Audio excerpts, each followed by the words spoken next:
অহংকার।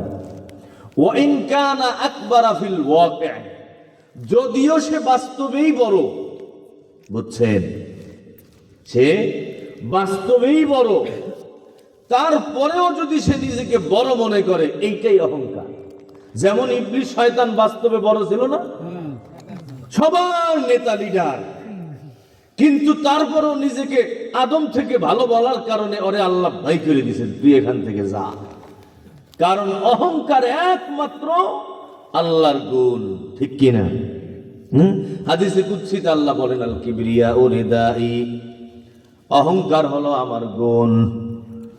যেই বান্দা আমার এই গুণ নিয়ে চাদর নিয়ে টানাটানি করবা, অহংকার আমার চাদর, যেই বান্দা এই চাদর নিয়ে টানাটানি করবা, বান্দা তোরে জান্নাতে জাহান্নামে ফালাইয়া দিব। আমার জান্নাতে বান্দা তুই প্রবেশ করতে পারবি না। এই জন্য নবী বলেন, মান কানা ফি কলবিহি মিসকালু যাররাতিন মিন কিবির লা ইয়াদখুলুল জান্নাহ, যেই বান্দার অন্তরে যাররা পরিমাণ অহংকার থাকে, ওই বান্দা কোনোদিন আল্লাহর জান্নাতে ঢুকতে পারে না। যাররা পরিমাণ কতটুকু? একটা বালুকে 70 ভাগ করার পরে এক ভাগ, এই এক ভাগকে একটা যাররা বলা হয় রে বাবা। আল্লাহর নবী বলে, রে যুবক, যেই বান্দার অন্তরে যাররা পরিমাণ অহংকার থাকবে, ওই বান্দা আল্লাহর জান্নাতে ঢুকতে পারবে না। যেমন অহংকারের কারণে ইবলিস শয়তান বরবাদ, অহংকারের কারণে ইবলিসের জিন্দেগীর সব কর্তৃত্ব কৃতিত্ব সব বরবাদ হয়ে গেল রে বাবা। হে যুবকের দল, আজকে তোমার আমার মধ্যে অহংকারের কারণে তুমি আমি মা বাবার কথা শোনো না। এ যুবক, তুমি মায়ের কথা মান্য করো না, কারণ অহংকার। যদি তোমার মধ্যে অহংকার না থাকতো রে যুবক, তুমি বাবার আদেশ অমান্য করতে পারতা না, মুরাব্বিদের আদেশ অমান্য করতে পারতা না। এ যুবক, ওই যে তোমার কপালের মধ্যে ফেরেশতা ডিউটি করলো, এই ফেরেশতা বসে বসে ডিউটি করে রে বাবা। যেই বান্দা নিজেকে ছোট বানায়, ওই ফেরেশতার ডিউটি হলো তাকে বড় বানায়, দুনিয়ার মানুষের কাছে তার সুনাম সুখ্যাতি ছড়াইয়া দেয়। হে যুবকের দল, কিন্তু আজকে বড় আফসোস, তাকাইয়া দেখো, অহংকারের কারণে ওই বান্দার সাথে কথা পর্যন্ত বলা যায় না। অথচ আমাদের বুজুর্গ আকাবিরিন যারা ছিলেন, তাদের অন্তরে অহংকার নাই, আসেনি? আমাদের বুজুর্গ হাজী ইমদাদুল্লাহ মুহাজির মক্কি রহমাতুল্লাহ আলাইহি, আল্লাহ তাআলার বড়ওয়াদ বুজুর্গ বান্দা, বড় আল্লাহওয়ালা মানুষ। আল্লাহর বান্দার শায়েখ যখন মারা যায়, এক বান্দার কাছে, বড় আলেমের কাছে মুরিদ ছিলেন, তার শায়েখ যখন মারা গেল, শায়েখ মারা যাওয়ার পর আল্লাহর বান্দা পেরেশানের মধ্যে পড়ে গেছেন, কার হাতে উনি বাইআত গ্রহণ করবেন। আল্লাহর বান্দাই টেনশনের মধ্যে জীবন যাপন করতেছেন। হঠাৎ করে একদিন পয়গম্বর স্বপ্নের মধ্যে দেখাইয়া দিলেন, এক বান্দার দিকে ইশারা কইরা দেখাইছেন, যাও ওই বান্দার কাছে গিয়ে তুমি মুরিদ হইয়া যাও। তার দিকে ইশারা করছেন, কিন্তু তার নাম বলেন নাই, ঠিকানা বলেন নাই। আল্লাহ তাআলার বান্দা ঘুম ভাঙ্গার পর 6 মাস পর্যন্ত তালাশ করতে লাগলো। ওই যে যেই বান্দার দিকে আল্লাহর নবী ইশারা করে দেখাইলো, ওই বান্দার ঠিকানাও বলেন নাই, বান্দার নামটাও বলেন নাই, কিন্তু আল্লাহর বান্দা তাকে তালাশ করার জন্য নাইমা গেছেন। হে যুবকের দল, 6 মাস পর্যন্ত বান্দা তালাশ করছেন। তালাশ করতে করতে গিয়া এক এলাকার মধ্যে পৌঁছাইছেন। এক এলাকার মসজিদের বাহিরে দেখে একটা জুতা দেখা যায়, একটা স্যান্ডেল দেখা যায়। এই স্যান্ডেলটার দিকে বান্দা তাকাইছেন। তাকাইয়া দেখেন, স্বপ্নের মধ্যে নবী যেমন বান্দাকে দেখাইছিলেন, তার পায়ে যেমন জুতা ছিল, ওই জুতার মতো দেখা যায়। আল্লাহর বান্দা ওই মসজিদের গেটের মধ্যে থাইমা গেলেন। মসজিদের গেটের মধ্যে দাঁড়াইয়া আল্লাহর বান্দা চিন্তা করলেন, এই জুতাটা তো ওই জুতার মতোই দেখা যায়, সুতরাং আমি মসজিদের মধ্যে ঢুকি, দেখি মসজিদে কাউকে পাওয়া যায়নি। আল্লাহ তাআলার বান্দা মসজিদে যখন ঢুকলেন, মসজিদে ঢুইকা দেখেন, হা হা, নবী যাকে স্বপ্নের মধ্যে দেখাইছেন, ওই বান্দাকেই মসজিদের মধ্যে দেখা যায়। আল্লাহর বান্দাকে যখন ওই বুজুর্গ দেখলো, হাজী ইমদাদুল্লাহ মুহাজিরে মক্কির দিকে যখন নজর পড়ল, তখন ওই বুজুর্গ হাজী ইমদাদুল্লাহ মুহাজিরে মক্কিকে বলে, স্বপ্নের উপরে তোমার এত বিশ্বাস কেমনে হইল? খাপ পর ইতনি ইতিমাদ কায়সা হুয়া, স্বপ্নের উপরে তোমার এত বিশ্বাস কেমনে হইল? স্বপ্নে দেখলা আর তুমি তালাশ করার জন্য বাইর হয়ে গেলা। আল্লাহ তাআলার বান্দা ওই স্বপ্ন দেখা, যেই বান্দাকে স্বপ্নের মধ্যে নবী দেখাইল, ওই বান্দাকে মসজিদের মধ্যে গিয়া হয়ে গেল। এই বাবা, এই বান্দা আর কেউ না, আমাদের নিকট অতীতের বুজুর্গ মিয়াজি নূর মুহাম্মদ জানজানবী রহমাতুল্লাহি আলাইহি। ওনার কাছে গিয়া বলতেছেন, ওস্তাদ, আমি আপনার কাছে বাইআত হওয়ার জন্য আগমন করলাম।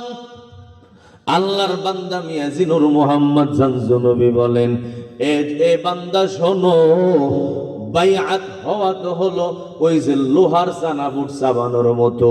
কারো কাছে বাইআত হইছো মানে হলো লোহার বুট চাবাইতেছো। এই বাবা বলেন, লোহার চানা বুট চাবানো যায়নি না। আল্লাহর বান্দা বলেন, বাইআত হওয়ার মানে হলো লোহার চানা বুট চাবানো। এটা তো বড় কঠিন আমল, কেন তুমি বাইআত হওয়ার জন্য আগমন করলা? আল্লাহর বান্দা বলে, হুজুর, আমার তো শায়েখ ছিল, শায়েখের ইন্তেকাল হয়ে গেল, আমি এখন চাইলাম আপনাকে শায়েখ বানানোর জন্য। আল্লাহ তাআলার বান্দা বলেন, দুইটা পরীক্ষা দেব, পাশ করতে হবে। যদি দুই পরীক্ষায় পাশ করতে পারো, তাহলে তোমাকে আমি বাইআত করে নেব। আল্লাহ তাআলার বান্দা বলেন, হুজুর বলেন, কি দুই সেই পরীক্ষা যেই পরীক্ষায় আমাকে পাশ করতে হবে? মিয়াজি নূর মুহাম্মদ জানজানবী বলেন, শোনো, তোমার এক নম্বর পরীক্ষা হলো এই যে নাও, একটা মুরগি দিলাম এবং আর একটা চাকু দিলাম। এই মুরগিটা এমন জায়গার মধ্যে তুমি জবাই করবা যেই জায়গার মধ্যে কেউ দেখবে না, এমন জায়গায় নিয়ে মুরগি জবাই করবা। আল্লাহ তাআলার বান্দা চাকুটা আর মুরগিটা নিয়ে রাস্তার মধ্যে বের হয়ে গেল। সারাদিন ঘুরে ফিরে মাগরিবের সময় ফেরত আসলো।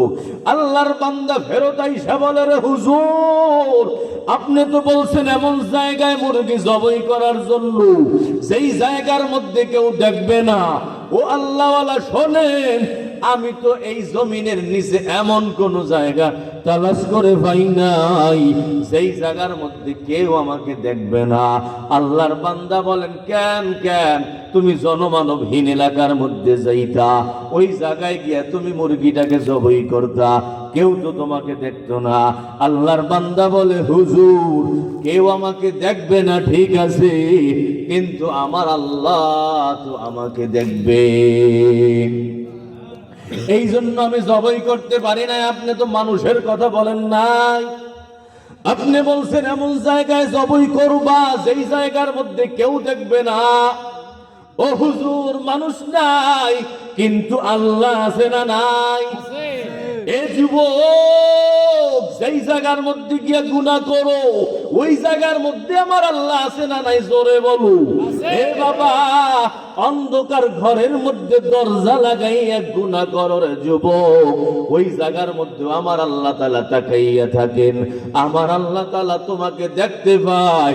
অন্ধকার ঘরের মধ্যেও যদি তুমি থাকো বান্দা, আমার আল্লাহর চোখটা তুমি ফাঁকি দিতে পারবা না। ওয়া হুয়া মাআকুম আইনামা কুনতুম। আমার আল্লাহ কোরআনে বলেন, যুবক শোনো, ওই মালিক তোমার সাথে আছে না নাই? তুমি যেই জায়গায় থাকো না কেন, আমার আল্লাহ তোমার সাথে আছে বাবা 24 ঘন্টা।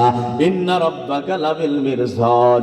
আমার আল্লাহ বলেন, যুবক, তোর রহমত পেতে আছে আসমান থেকে।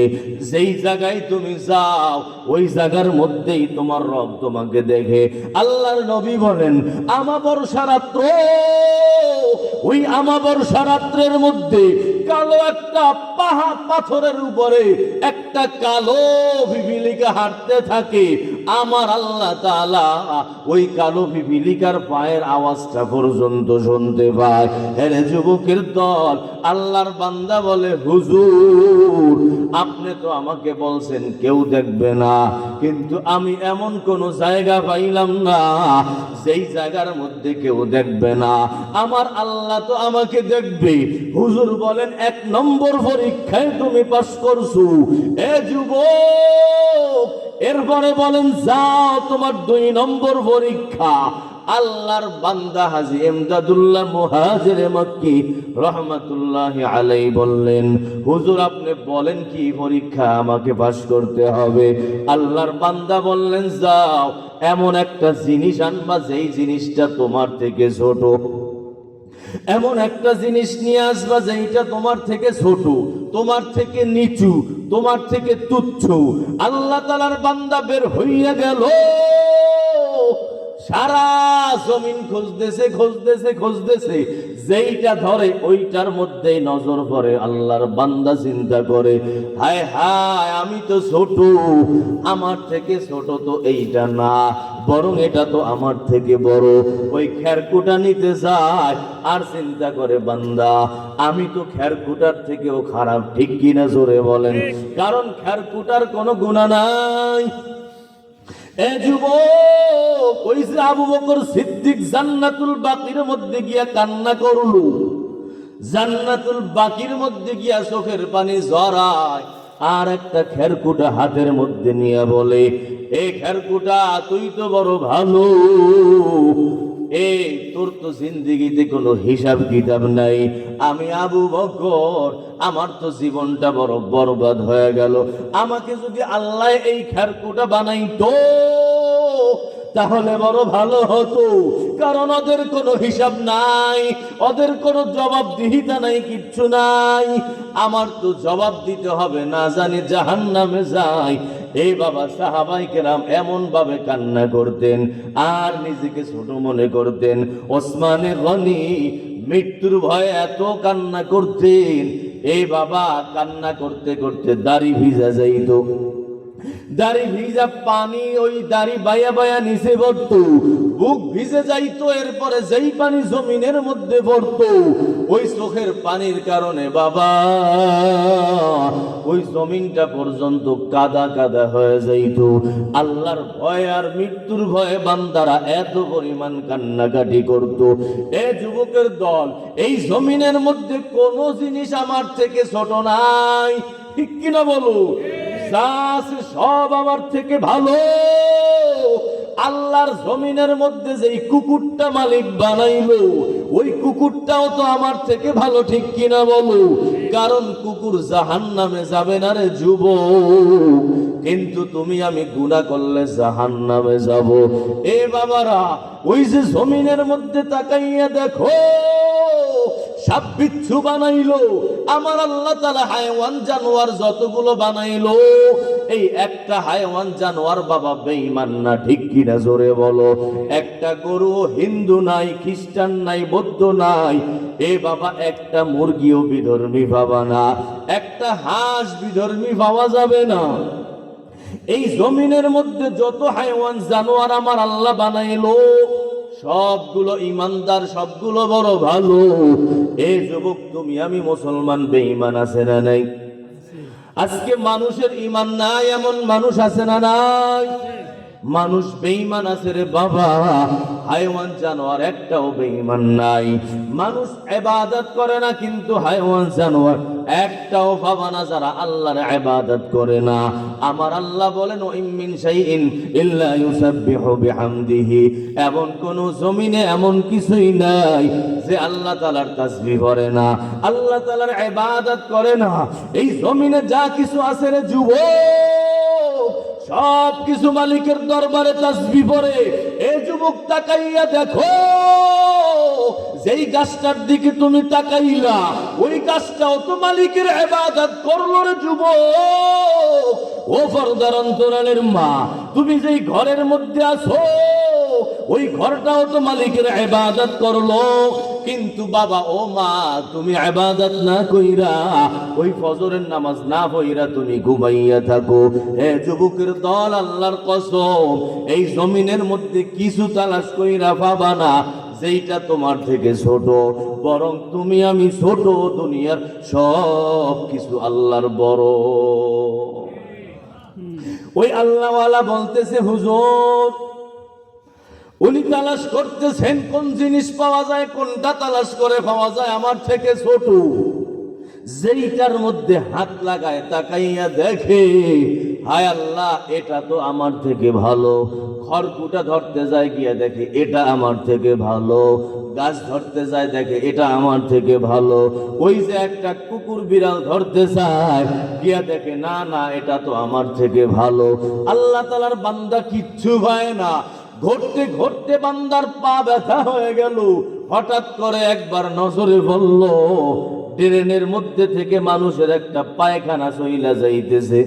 এ যুবক, ওই হাজী ইমদাদুল্লাহ মুহাজিরে মক্কি রহমাতুল্লাহি আলাইহি ওই পায়খানাটা গেছেন ধরার জন্য।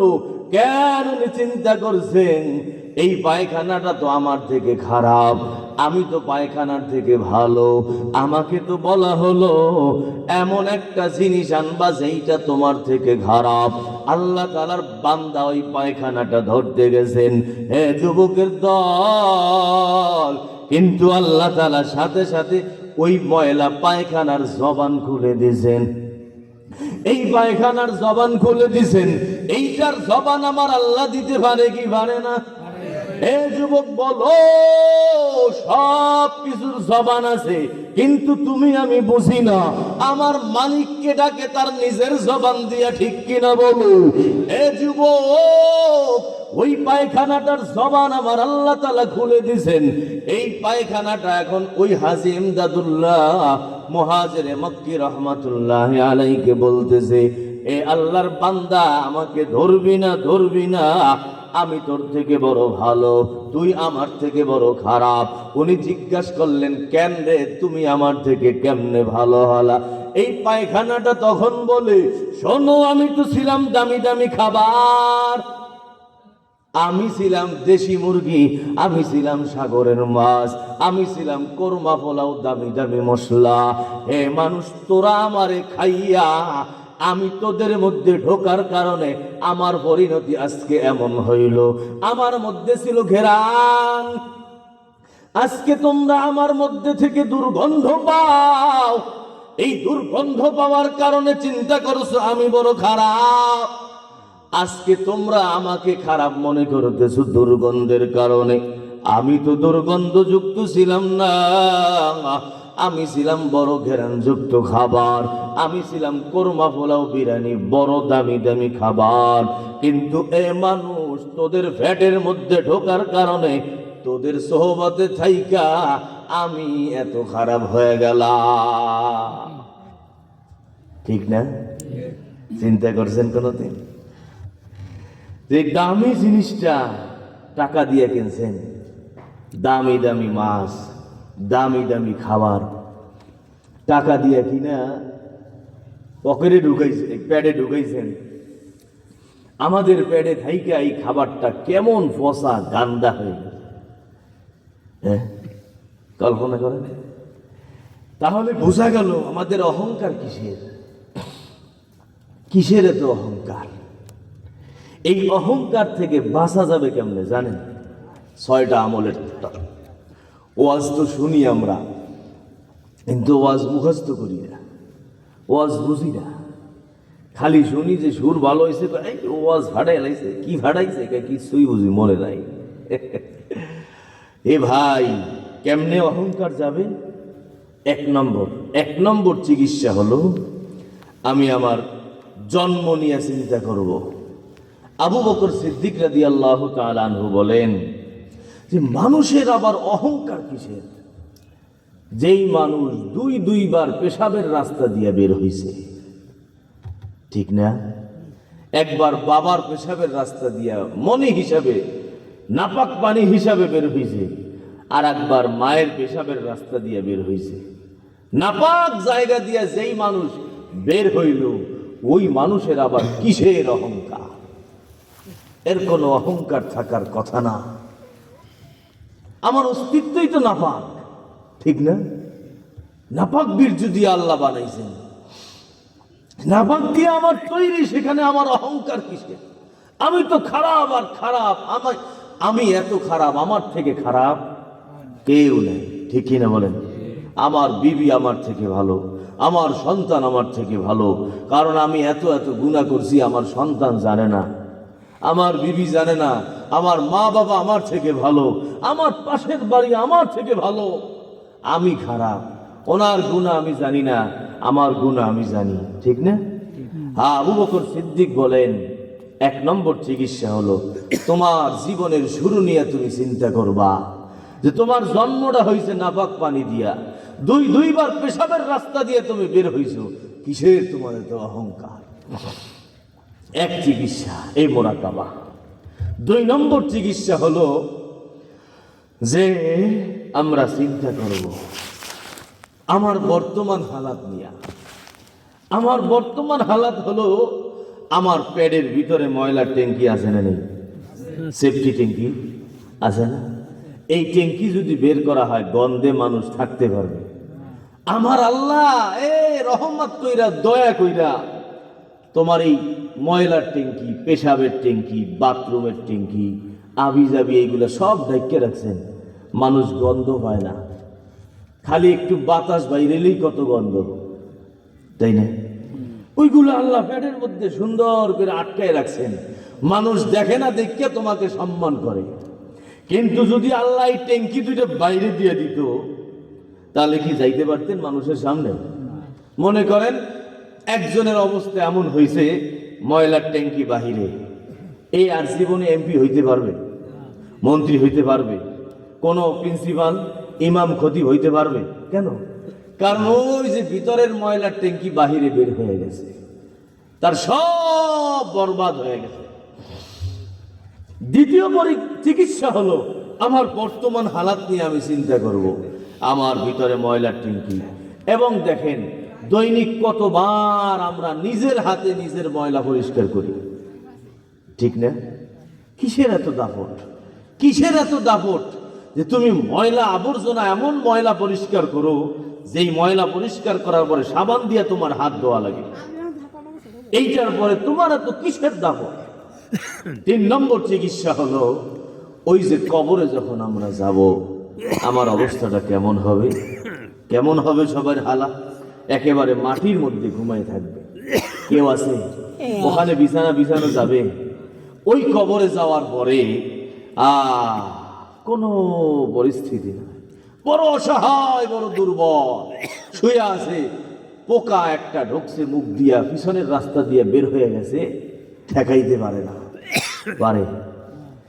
চোখ দুইটা পয়সা পানিগুলো গইলা সাইড দিয়ে বেড়ে যেতেছে, কানের মধ্যে ঢুকছে তেলা পোকা একটা, ওদিক দিয়ে বের হয়ে গেছে, পেটের মধ্যে পোকা কিলবিল কিলবিল কিলবিল করতেছে, হাড্ডিগুলো সব আলাদা হয়ে গেছে। ওই কবরের মধ্যে দেখতেছে, বুঝতেছে কিছু ঠেকানোর নাই, ঠিক কিনা? কিছু বলতে পারে না, কিছু ঠেকাইতে পারে না, বড় অসহায়, একা একা পড়ে আছে। টাকা রাইখে গেছে 1000 কোটি, সন্তানরা ভোগ করে, মানুষে ভোগ করে, সে ওই কবরের মধ্যে গিয়া মাটির মধ্যে ঘুমাইয়া ঘুমাইয়া কষ্ট করে, ঠিক কিনা বলেন? তাহলে এই 3টা হালাতের চিন্তা করা, একটা হলো আমার জন্মের হালাত, আর একটা হলো আমার বর্তমান হালাত, মাঝখানের অবস্থা, আর 3 নম্বর হলো রে যুবক, আপনি আমি যখন কবরে যাব, কবরের অবস্থা চিন্তা করো। ওই কবরে যাওয়ার পর এই যুবক যদি আমল নিয়ে না যাও, ওই কবরের মধ্যে 70 থেকে 99টা সাপ। এই যুবক, একটা সাপ কত মারাত্মক, যদি শুধুমাত্র দুনিয়ার মধ্যে একটু নিঃশ্বাস নেয়, এ বাবা, দুনিয়ার সব কিছু ধ্বংস হয়ে যায়। ওই কবরের মধ্যে তোমার 1000 টাকা কোনো কাজে লাগবে না, 1000 বিঘা জমি রাইখা গেছো রে যুবক, ওই 1000 বিঘা জমি তোমার কবরের মধ্যে কোনো কাজে লাগবে না। একটা দলিল নিয়ে তুমি কবরের মধ্যে ঢুকতে পারবে না। ও পর্দার অন্তরালের মা, তোমার কতগুলো অলংকার। এ বাবা, এই যে এমপি মন্ত্রী হওয়ার জন্য মানুষ এই নমিনেশন পত্র দাখিল করতেছে, দেখেন কতগুলো স্বর্ণ, কতগুলো টাকা এক একজনের। হে বাবারা, বলো ও পর্দার অন্তরালের মা, এক ভরি স্বর্ণ তুমি নিয়ে যাইতে পারবা না। তুমি মারা যাওয়ার পর তোমার স্বর্ণগুলো খুইলা রাইখা দিবে, তোমার দামি দামি কাপড়গুলো অন্য মানুষে বন্টন করে নিয়ে যাবে। ওই যে তোমার ব্যাংকের মধ্যে কত টাকার যুবক, 5টা ব্যাংকের মধ্যে তোমার অ্যাকাউন্ট ছিল, 5টা ব্যাংকের অ্যাকাউন্ট অন্য মানুষের হাতে চলে যাবে। এ যুবক, বলো তোমার এই মারা যাওয়ার পর তোমার অ্যাকাউন্টের নাম চেঞ্জ হয়ে যাবে, ঠিক কিনা বলো? তোমার নামে আর কেউ টাকা জমা দিবে না, তোমার নামে আর ওই কেউ দলিল করবে না। আগে কত দলিল তুমি করলা নিজের নামের যুবক, ওই কবরে যাওয়ার পরে আর কেউ তোমার নামে দলিল করবে না। এ পর্দার অন্তরালের মা, এই কবরের হালাতটার মোরাকাবা করো, দেখবা তখন তোমার দিলের মধ্যে বড় ফিকির আসবে যে মহিলা তো যাইতে হবে, অহংকার কইরা আমার কি লাভ। এ বাবা বলো, ওই ফেরাউন দুনিয়ায় আসেনি? নমরুদ দুনিয়ায় নাই? নমরুদকে আল্লাহ ওই পয়গম্বর বললেন, মুসা এ নমরুদ, আল্লাহ তাআলা তোরে কত কিছু নিয়ামত দান করছে। নমরুদ বলে না, ইন্নামা উতিতুহু আলা ইলমিন, আমি সবগুলো আমার নিজের যোগ্যতায় পাইলাম। আল্লাহর বান্দা পয়গম্বর বলেন, যাকাত দাও। নমরুদ বলে, না না, যাকাত দিব না রে মুসা, কারণ আমি সব আমার নিজের যোগ্যতায় অর্জন করলাম, আমি নিজে কামাই করলাম। ওই পয়গম্বর মুসা যাকাত চাওয়ার কারণে, দ্বীনের পথে দাওয়াত দেওয়ার কারণে মুসা নবীর শত্রু হয়ে গেল নমরুদ। এ বাবা, এখন লোক ঠিক করছে, মহিলা পাঠাইলো, যেই মহিলা ভরা মজলিসের মধ্যে গিয়া বলে, মুসা তুমি না আমার সাথে জেনা করছো, গুনাহ করছো। এ বাবা, আল্লাহ রাব্বুল আলামিনের পয়গম্বর ভরা মজলিসের মধ্যে বয়ান করেন, ওই টাইমে আইসা জেনাকারিনী নারী এমন কথা বলতেছে, আল্লাহ তাআলা আল্লাহর দরবারে হাত জাগায়া বলে, মালিক তুমি তো জানো আমি কোনো অন্যায় কাজ করি নাই, কিন্তু এই বান্দা তো আমাকে, এই মহিলা তো আমাকে বড় বিপদে ফেলাইলো। ও আল্লাহ, কি করা যায় বলো? আল্লাহ বলতেছে, পয়গম্বর তোমার অধীন করে দিলাম, তুমি যা তার জন্য বলবা আমি সেটা কবুল করব। আল্লাহ তাআলার বান্দা ওই মহিলাকে বলতেছে, শোন এই মহিলা, যদি আমি তোর জন্য বদদোয়া করি তাহলে কিন্তু বড় বিপদ। কে তোকে পাঠাইছে বল? মহিলা বলে, হুজুর নমরুদ আমাকে পাঠাইলো। আল্লাহর বান্দা পয়গম্বর নমরুদের বিরুদ্ধে আল্লাহর দরবারে হাত জাগাইয়া দোয়া করলো, ও আল্লাহ নমরুদ রে তুমি জমিনের মধ্যে গাইরা দাও। আল্লাহর দোয়া সাথে সাথে বান্দার পয়গম্বরের দোয়া কবুল। ওই মজলিসের মধ্যেই নমরুদ মাটির মধ্যে ঢুকতে লাগলো। নমরুদ হাঁটু পর্যন্ত যখন ঢুকে গেল, নমরুদ এখন বলে, ও মুসা আমি তো অন্যায় করেছি আর করব না, তোমার সাথে বেয়াদবি করেছি আর করব না। পয়গম্বর বলে, নমরুদ ওই মাটিতে ঢোকার আগ পর্যন্ত সুযোগ ছিল, যখন মাটির মধ্যে ঢুকে গেছো আর কোন সুযোগ তোমার নাই। এ বাবারা, সুতরাং এই জমিনের মধ্যে অহংকার কইরো না রে যুবক, একজন অহংকার কইরা বাঁচতে পারে নাই। কেমনে চিকিৎসা শোনো, 3টা চিকিৎসা হলো, নিজের জীবনের শুরু নিয়ে চিন্তা করবা, জীবনের বর্তমান হালাত নিয়ে চিন্তা করবা, জিন্দেগির শেষ হালাত কবর নিয়ে চিন্তা করবা। আর 3টা চিকিৎসা হলো রে বাবা, এই যুবকের দল সবসময় কল্পনা করবা, আমার যেই যোগ্যতার কারণে আমি নিজেকে বড় মনে করতেছি, এই যোগ্যতা এইটা আমি নিজের কামাই না, নাকি আল্লাহর দান? আমি টাকার মালিক হইলাম, আমি কামাই করলাম নাকি আল্লাহ দিল? আমার আল্লাহর দান, এটা আমার হাতের কামাই না। কারণ যুবক, তোমার থেকেও বড় শিক্ষিত মানুষটা টাকা নাই, ঠিক কিনা? আপনার ক্লাসের নিচের ছাত্রটা দেখবেন কোটি কোটি টাকার মালিক হয়ে গেছেন, আপনি বড় খালি হাতে পড়ে আছেন রে বাবা। এই বাবা, ধন সম্পদের মালিক আমার আল্লাহ যাকে বানায় ওই মানুষটা হয়, যাকে বানায় না হয় না। এক নম্বর চিকিৎসা হলো টাকার মালিক হইছেন, চিন্তা করবেন এটা আমার আল্লাহ অনুগ্রহ কইরা আমাকে দান করছেন, আমার যোগ্যতায় আমি পাই নাই, আমার আল্লাহ তাআলা দান এটা। দুই নম্বর চিন্তা করব, এটা আমি আমার যোগ্যতার কারণে পাই নাই, আল্লাহ নিজে দয়া করে দিছেন। এক নম্বর হলো যা পাইছি আল্লাহর দান। দুই নম্বর হলো আমি আমার যোগ্যতায় পাই নাই, আল্লাহ রহমত কইরা দান করছেন। তিন নম্বর হলো যা আমার আল্লাহ দিছেন এইটা আবার ছিনাইয়া নিয়ে যাইতে পারেননি। আল্লাহ আপনাকে এখন 1 কোটি টাকার মালিক বানাইছেন, আপনাকে আল্লাহ ফকির বানাইতে পারেননি। এ যুবক, তোমাকে আল্লাহ বড় ইলম দান করছেন, এই ইলম তোমার থেকে আমার আল্লাহ তাআলা ছিনাইয়া নিয়ে যাইতে পারেন। এ বাবারা, হাজারো ঘটনা আমার আল্লাহ তাআলা নিয়ামত দেওয়ার পর ওই বান্দার নিয়ামত ছিনাইয়া নিয়ে গেছেন। ওই যে কোরআনে কারীমের মধ্যে আমার আল্লাহ ঘটনা বয়ান করলেন, ওয়াতলু আলাইহিম নাবা আল্লাযী আতাইনাহু আয়াতিনা। ও নবী, আপনি ওই বড় আলেমের ঘটনা বয়ান করেন, যেই আলেমকে আমি বড় ইলম দান করলাম, অনেক নিদর্শনাবলী দান করলাম। কত বড় আল্লাহ আলেম বানাইছেন, কত কিছু দান করছেন। তাফসীরে কুরতুবীর মধ্যে লেখলেন, যুবক, এই আলেমের এক এক মজলিসের মধ্যে, সবকের মধ্যে 10,000 করে ছাত্র, এর থেকে আরো বেশি বসতো। 10,000 দোয়াতকালী থাকতো, যেই দোয়াতকালী দিয়ে তার সবকগুলো লেখা হইতো। শুধু তাই নয়, আল্লাহ তাআলার বান্দাকে আল্লাহ তাআলা মুস্তাজাবুদ দাওয়াত বানাইছেন। যা আল্লাহর কাছে যায় তাই আল্লাহ তাআলা তাকে দিয়ে দেয়। শুধু তাই নয়, এই বান্দা ইসমে আজম জানতো। এ বাবা, ইসমে আজম বড় নিয়ামত, এইটা বইরা যা বলবা আল্লাহ তোমাকে করার তৌফিক দিবেন। শুধু তাই নয়, বান্দা রাত্রে বেলা আল্লাহর সাথে পরামর্শ করতে পারতো। যা কিছু কাজ করবে রাত্রেবেলা মালিকের সাথে পরামর্শ ঘুমের মধ্যে করতে পারতো। আল্লাহ যদি বলতো বান্দা এইটা করো, আল্লাহ তাআলার বান্দা করতো, আল্লাহ না করলে বান্দা করতো না। শুধু তাই নয়, তাফসীরে কুরতুবীর মধ্যে লেখলো, এই বান্দা যখন আসমানের দিকে তাকাইতো, ওই যে মালিকের আরশ পর্যন্ত দেখতে পাইতো। এ বাবা, বলো, এই যোগ্যতার মানুষ এই জমিনের মধ্যে দ্বিতীয়টা আল্লাহ তাআলা বানায় নাই।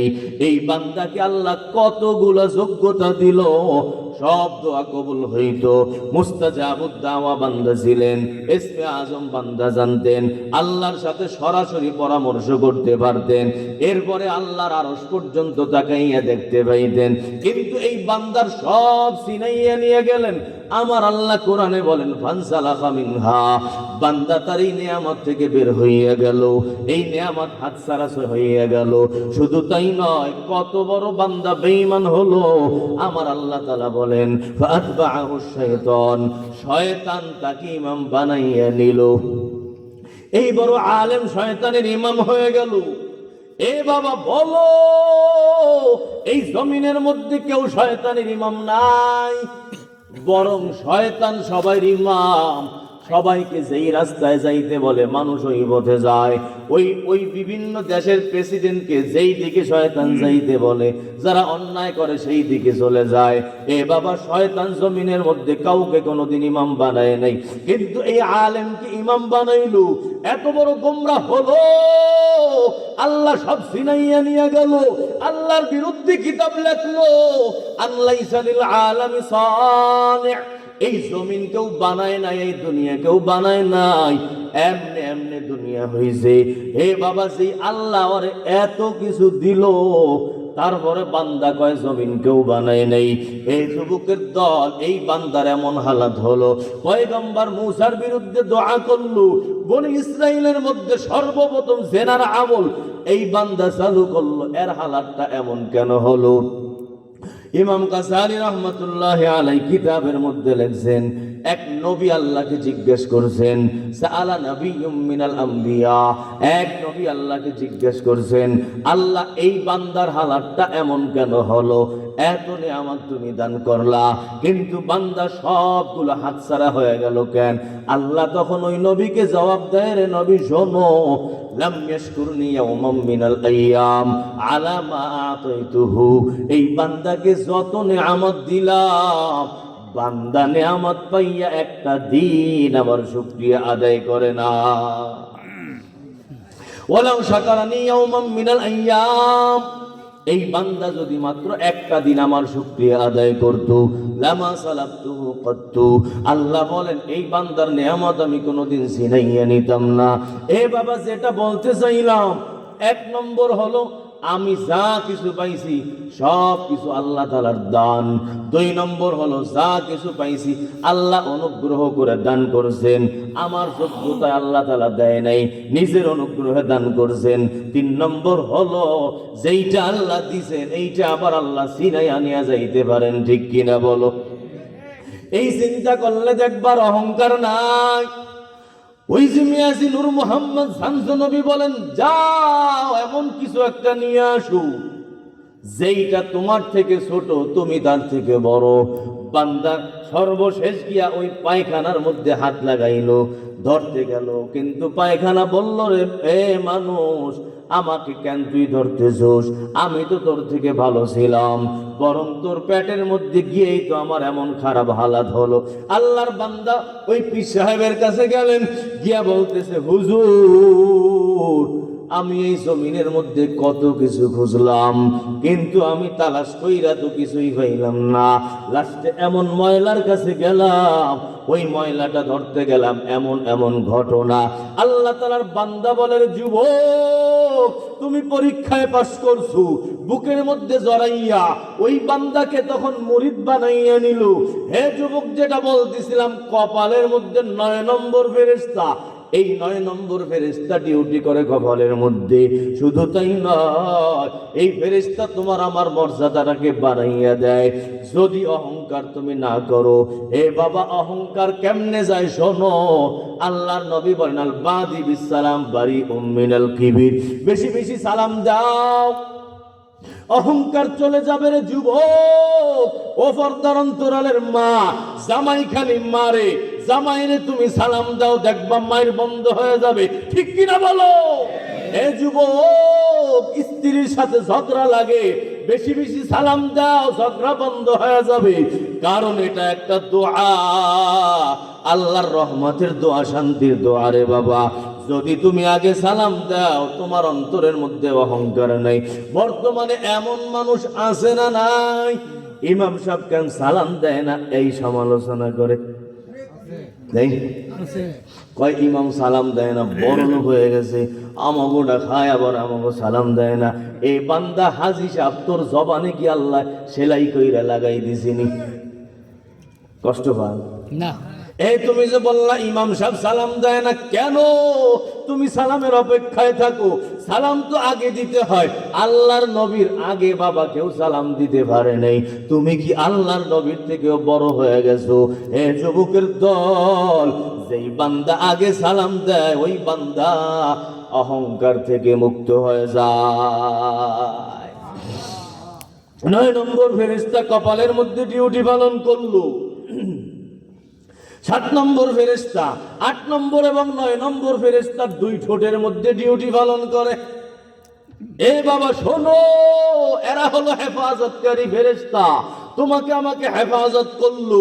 এই ঠোঁট নাড়াইয়া নাড়াইয়া যে কথা বলার যুবক, এই ঠোঁটের মধ্যে ফেরেশতারা ডিউটি পালন করে, এই ঠোঁটের মধ্যে বৈশা থাকে। এই সাথে সাথে আরো ডিউটি আছে রে যুবক। কি ডিউটি? ভালো করে শোনো। যখন তুমি দুরূদ পড়বা, এই ফেরেশতা নিয়ে দুরূদ সাথে সাথে নবীর রওজায় পৌঁছাইয়া দেয়। তোমার 2 ঠোঁটের মধ্যে 2 ফেরেশতা বসা, 8 নম্বর আর 9 নম্বর ফেরেশতা। যখন তুমি যুবক দুরূদ পড়বার যুবক, সাথে সাথে এই দুরূদ নিয়ে নবীর রওজায় পৌঁছাইয়া দেয়। এই বাবা নবীর রওজায় যখন যায় গিয়া নাম ধইরা বলে অমুকের সন্তান অমুক, আপনার জন্য দুরূদ পাঠাইছি, ইয়া নবী নেন। আল্লাহর নবীর কাছে দুরূদ যাওয়ার পর এই বাবা নবী সাথে সাথে কবরে গিয়ে আল্লাহর দরবারে হাত জাগায়। বলো নবী কবরে জীবিত আছে না নাই? আছে। ওই নবীর কাছে যখন দুরূদ যায় রে যুবক, ওই নবী তখন সাথে সাথে হাত জাগায় আল্লাহর দরবারে, ও মালিক, এই বান্দা এই বান্দি আমার জন্য দুরূদ পাঠাইলো, আল্লাহ তার দিলের নেক আশা পুরা করে দাও। যেই নিয়তে দুরূদ পড়ছে দিলের আশা পুরা করো। এই জন্য আমাদের আব্দুল হাই আরিফি বলেন, শোনো, যদি দুরূদ পড়ো দিলের সব আশা পুরা করবে আল্লাহ। তোমার মেয়ের বিবাহ হয় না, দুরূদ পড়ো। ও পর্দার অন্তরালের মা, এ যুবক, চাকরি হয় না, দুরূদ পড়ো। এই দুরূদের বরকতে আল্লাহ তোমার চাকরি দিয়া দেবে, ঠিক কিনা বলো? কারণ চাকরির নিয়ত কইরা যখন দুরূদ পড়বা, ওই ফেরেশতা নবীর কাছে গিয়া বলবে, পয়গম্বর, ওই যুবকের চাকরি নাই, চাকরির নিয়ত করে আপনার জন্য বারবার বারবার দুরূদ পাঠায়। ওই নবী তখন, বাবা তোমার জন্য চাকরির নিয়ত করে আল্লাহর দরবারে হাত জাগাবে। এ বাবা, কারণ হলো আল্লাহর নবী যখন জীবিত ছিলেন, এই নবীর কাছে যখন কেউ হাদিয়া নিয়ে যাইতেন, নবী সাথে সাথে তার জবাবে হাদিয়া দিতেন। কেউ 10 টাকা হাদিয়া দিলে নবী তাকে 20 টাকা উল্টা হাদিয়া দিতেন। কেউ 1 মণ দিলে নবী তাকে 1.5-2 মণ দিয়ে দিতেন।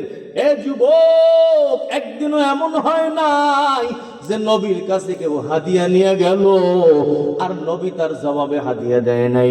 নবীর জীবদ্দশায় সারা জীবন এমন আমল করেছেন। আব্দুল হাই আরিফি বলেন, শোনো, নবীর জীবদ্দশায় নবী হাদিয়ার জবাবে হাদিয়া দিয়েছেন, এখনো নবী কবরের মধ্যে জীবিত। তুমি যে দুরূদ পড়ো, এটা নবীর জন্য তুমি হাদিয়া পাঠাও, আল্লাহর দরবারে দোয়া কইরা নবীর জন্য হাদিয়া পাঠাও। এ যুবক, যখন নবীর দরবারে হাদিয়া যাবে, ওই জমিনের মধ্যে যেমন হাদিয়ার জবাবে হাদিয়া দিয়েছেন, তোমার দুরূদ হাদিয়া যখন যাবে, আল্লাহর নবী তোমার জন্য হাদিয়া পাঠাবেন দোয়া। নবী তোমার জন্য হাত জাগাইয়া আল্লাহর দরবারে দোয়া করবেন, আল্লাহর কাছে বলবেন, আল্লাহ, অমুক মেয়েটা তার বিবাহ হয় না, বারবার বারবার দুরূদ পড়তেছে, আল্লাহ তুমি দয়া করে তার বিবাহের ব্যবস্থা করে দাও। এ যুবক, পরীক্ষিত আমল, দুরূদের আমল বারবার করো, দিলের নেক আশা পুরা হবে, কবরের আযাব পর্যন্ত মাফ হয়ে যায়। ওই যে হাসানে বসরির কাছে এক মহিলা গিয়া বলতেছে, হুজুর, আমার মেয়েটা মারা গেল, অনেক দিন হয়, আমার মেয়েটাকে দেখতে পাই না, একটু তার কবরে কেমন আছে আমার মেয়েটাকে একটু দেখতে মনে চায়। হাসানে বসরি বলে, শোনো, যদি মেয়েটাকে দেখতে চাও, স্বপ্নের মধ্যে তুমি দেখতে পারবা, তবে তোমাকে একটা আমল করতে হবে। ওই মহিলা বলে, কি আমল? হাসানে বসরি বলে, শোনো, রাত্রেবেলা ঘুমের আগে 4 রাকাত নামাজ পড়বা, ওই 4 রাকাত নামাজের মধ্যেই সূরা ফাতিহার পর সূরা আল হাকুমুত তাকাসুর হাত্তা পড়বা, সূরা তাকাসুর পড়বা, 4 রাকাত নামাজের মধ্যে একই সূরা পড়বা, এরপরে পাক পবিত্র বিছানার মধ্যে ঘুমাইয়া যাও। এই আমল করতে থাকো, করতে থাকো, একদিন আল্লাহ তোমাকে ঠিকই দেখাইয়া দিবে। আল্লাহর বান্দি আমল করতেছে, হঠাৎ করে একদিন তার মেয়ের সাথে স্বপ্নে দেখা, কিন্তু বাবা মেয়ের হালাতটা বড় খারাপ দেখা যায়। তার মেয়ের অবস্থা দেখলো আগুনের মধ্যে শিকল দিয়া বাঁধা, মেয়ের অবস্থা বড় খারাপ, আযাব। আল্লাহ তাআলার বান্দি ঘুম ভাঙার পরে হাসানে বসরির কাছে আসলেন, আয়েশা বলে, হুজুর, আপনি তো আমল দিছিলেন, আমলের কারণে আমার মেয়েটাকে আমি তো দেখতে পাইলাম, কিন্তু মেয়েটার হালাত বড় খারাপ, আমার মেয়েটার কবরের মধ্যে বড় আযাব, দেখলাম শিকল দিয়া বাঁধা। ও হুজুর, এমন কোন আমল দেন যে আমলের কারণে মেয়ে জান্নাত পাইয়া যায়? হাসানে বসরি বলে, মা, যাও যাও যাও, বেশি বেশি করে দুরূদ শরীফ পড়ো। হে মা, যাও, তুমি বেশি বেশি করে নামাজ রোজা করো, তেলাওয়াত করে করে সওয়াব মেয়ের কবরের মধ্যে পাঠাও। আল্লাহর বান্দি আমল করতেছেন। হঠাৎ একদিন হাসান বসরি রাত্রেবেলা ঘুমায়, ঘুমের মধ্যে স্বপ্নে দেখে জান্নাতের মধ্যে চলে গেল। ওই জান্নাতের মধ্যে একটা মেয়ে বসা, যুবতী মেয়ে, ওই মেয়েটা হাসানে বসরিকে ডাকতেছেন, ও হুজুর এদিকে আসেন, আপনার সাথে আমার একটু ব্যক্তিগত কথা আছে। হাসানে বসরি বলেন, কে তুমি? তোমাকে তো আমি চিনলাম না, কেন তুমি আমাকে ডাকতেছো? ওই মেয়েটা বলে, হুজুর আমি ওই মেয়ে যার জন্য আমার আম্মা আপনার কাছে গেছিল, তার আমার হালাত দেখার জন্য। হাসানে বসরি তখন বলে, রে মেয়ে শোনো, তোমার আম্মা তো বলল তোমার হালাত বড় খারাপ, তোমার কবরের মধ্যে আযাব, কিন্তু আমি তো দেখতেছি তুমি জান্নাতের মধ্যে বসে আছো, কেমনে কি? ওই মেয়েটা বলে, হুজুর আমার আম্মা যেটা স্বপ্নে দেখছিল সেটাও সত্য, আপনি বর্তমানে যেটা দেখতেছেন আমি জান্নাত পাইলাম, এটাও বড় সত্য।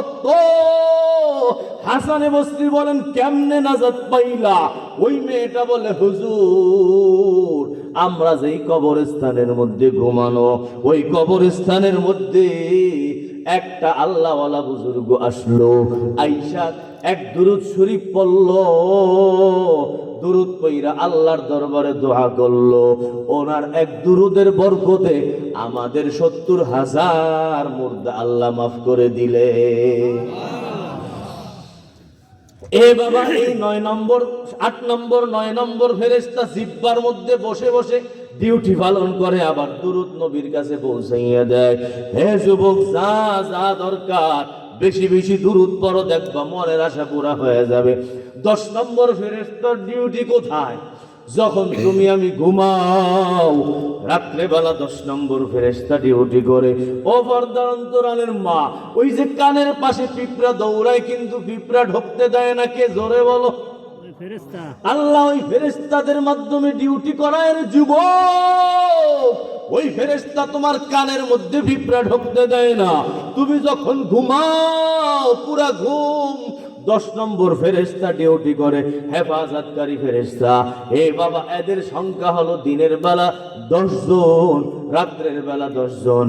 এদের ডিউটি কখন চেঞ্জ হয়? কয় ফজরের নামাজ যখন দাঁড়ায় ওই টাইমে রাত্রে যারা ডিউটি করছে আসমানে চলে যায়, আবার আসমান থেকে দিনের বেলা ডিউটি করার জন্য আগমন করে।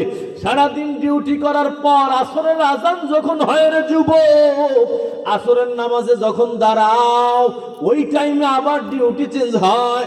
সারাদিন যারা ডিউটি পালন করলো এরা আসমানের মধ্যে চলে যায়, আবার রাত্রে যারা ডিউটি পালন করবে এরা আসরের নামাজের টাইমে এসে উপস্থিত হয়ে যায়।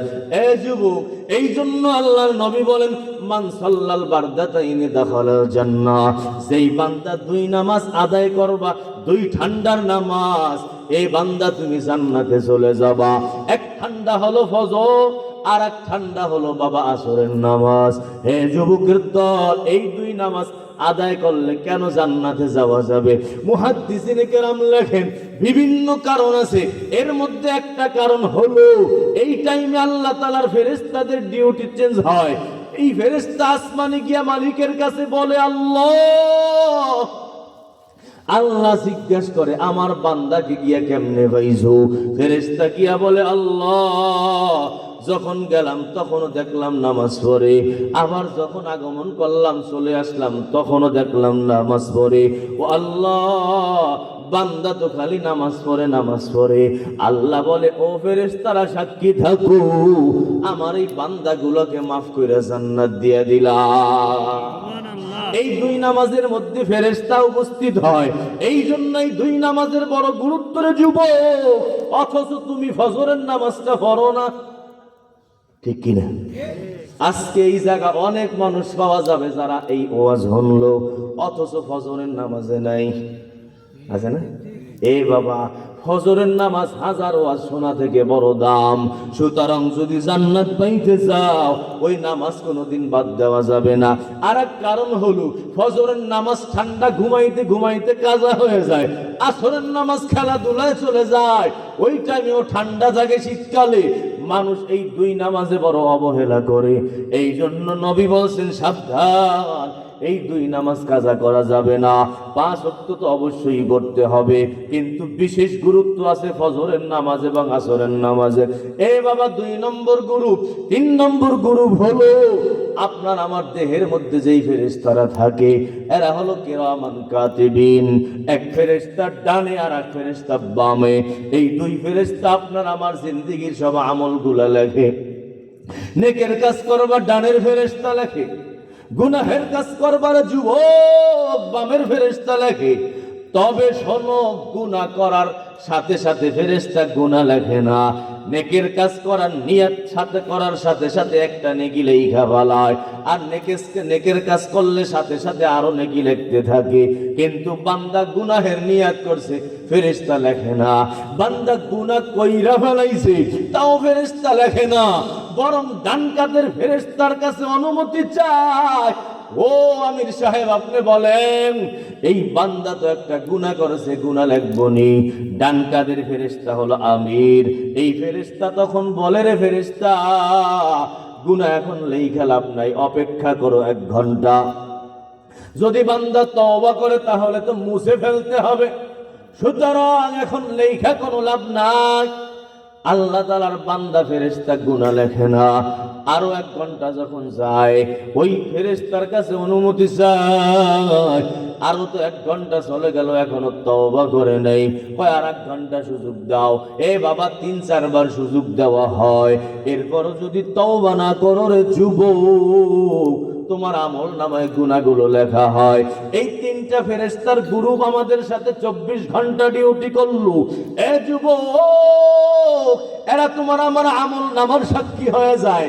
এদের ছাড়া আরো ফেরেশতা আছে, যেই ফেরেশতাগুলো মাঝে মাঝে ঘরের মধ্যে গিয়ে দেখা করে, মাঝে মাঝে তোমার সাথে গিয়ে দেখা কইরা আসে, শুধুমাত্র তোমার দিকে তোমার চেহারাটা দেখে আসে রে বাবা। তবে কোন মানুষের চেহারা দর্শন করতে যায়, যেই মানুষের চেহারাটা নবীর চেহারার মতো হয়, ওই ঘরের মধ্যে যায়, সেই ঘরটা নবীর ঘরের মতো হয়। ঠিক কিনা বলো? বাবা, আমাদের ঘর তো এমন, সেই ঘরের মধ্যে আমরা ফেরেশতাদেরকে ঢুকতে দিতে চাই না। ঠিক কিনা বলো? যুবক, নেতার ছবি যদি ঘরে লাগানো থাকে, ওই ঘরে ফেরেশতা যায়নি। লা ইয়াদখুলুল মালাইকাতু বাইতান ফীহি কালবুন আও তাসাওয়ির। আল্লাহর নবী এক হাদিস বলেন, শোনো, যেই ঘরে কুকুর থাকে, যেই ঘরে ছবি থাকে, ওই ঘরে আল্লাহর রহমতের ফেরেশতারা যায় না।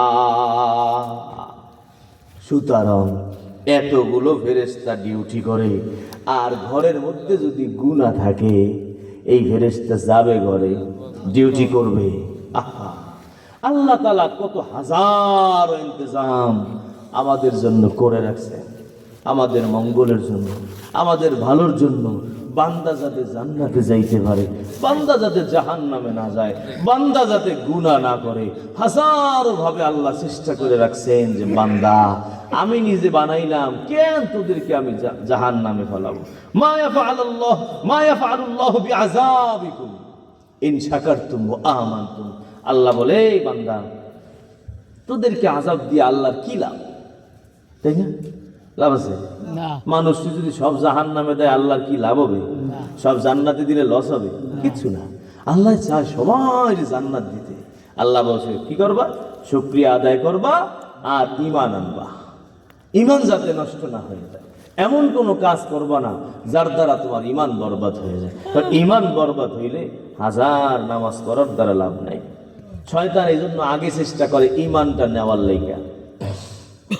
যখন ঈমান চলে যায়, এখন ওর দিয়ে খালি নামাজ পড়ায়। বুঝছেন? যার ঈমান নাই, এই হারারাই তাহাজ্জুদ করলে লাভ আছে? যার ঈমান চলে যায়, ওরে আর নামাজে বাধা দেয় না, এরে হজে বাধা দেয় না, এরে দান করতে বাধা দেয় না, কারণ ওর তো আসল জায়গা নাই।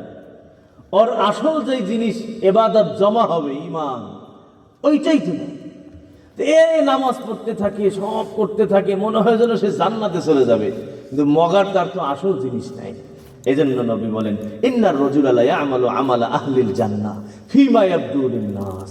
অনেক মানুষকে দেখা যায় বাহ্যিক জান্নাতে যাওয়ার আমল করে, নামাজ আর নামাজ, ইবাদত ইবাদত, যাকাত যাকাত, হজ হজ করতেই থাকে, তেলাওয়াত তেলাওয়াত, তাসবিহ। কিন্তু বান্দা পরিশেষে জাহান্নামে চলে যায়। কেন? ইমানই নাই।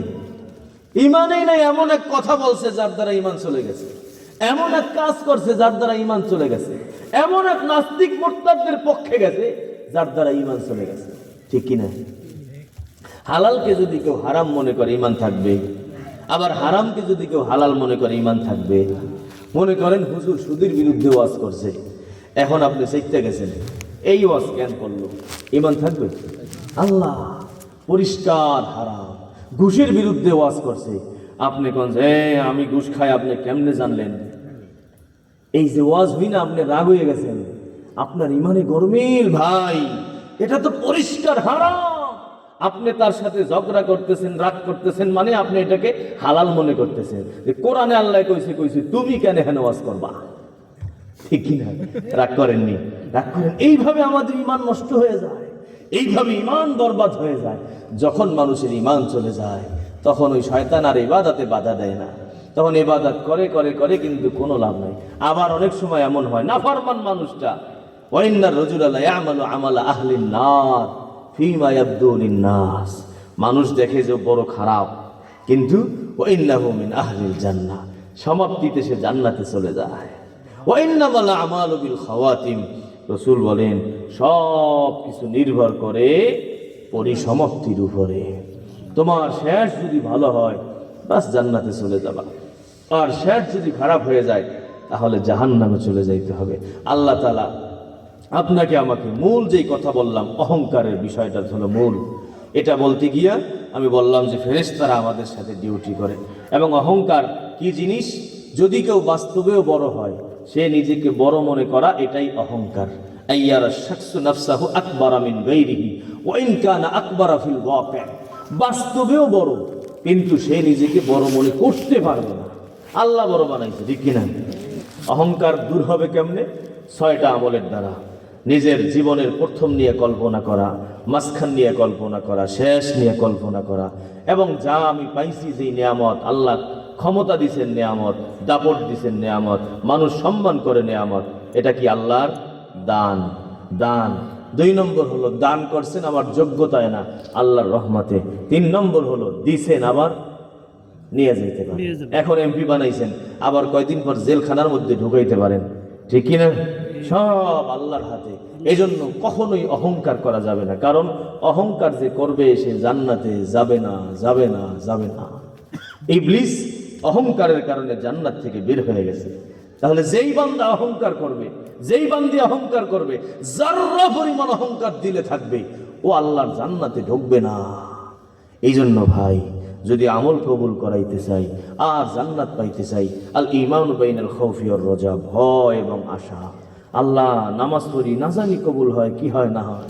অহংকারের তো কোনো অপশনই নেই, মারামারি ঝগড়ার কোনো অপশনই নেই। যদি আল্লাহর ভয় থাকে সে কিচ্ছু করবে না, সব বাদ দিয়ে খালি আল্লাহরে খুঁজবে। আল্লাহ তাআলা আমাদের প্রত্যেককে আল্লাহর আশেক, আল্লাহর মোহাব্বতের বান্দা বানিয়ে দেন। ও আখিরু দাওয়ানা আলহামদুলিল্লাহি রাব্বিল আলামিন। ইনশাআল্লাহ হুজুর কিছু কথা বলবেন, বলেন হুজুর। ইনশাআল্লাহ, ইনশাআল্লাহ।